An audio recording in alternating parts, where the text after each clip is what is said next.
ఉండి నియోజకవర్గం TDP MLA రఘురామకృష్ణరాజుపై supreme court ఆగ్రహం వ్యక్తం చేసింది.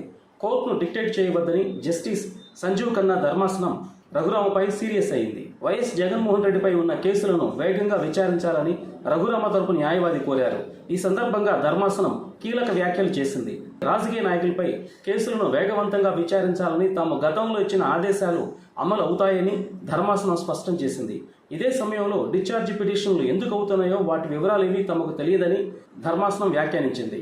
అయితే అన్ని విషయాలు క్షుణ్ణంగా పరిశీలించేందుకు ట్రయల్ కోర్టులు ఉన్నాయని, ప్రతి దాన్ని మేము కంట్రోల్ చేయాలంటే వందల కేసులు ఉంటాయని తెలిపింది.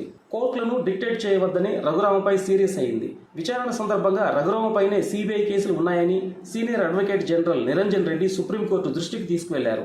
బ్యాంకులను మోసం చేసిన కేసులో రఘురామ ముద్దాయని చెప్పుకొచ్చారు. ఈ క్రమంలో కేసుల విచారణ ట్రయల్ కోర్టులే చూసుకుంటాయని జస్టిస్ సంజీవ్ ఖన్నా ధర్మాసనం స్పష్టం చేసింది.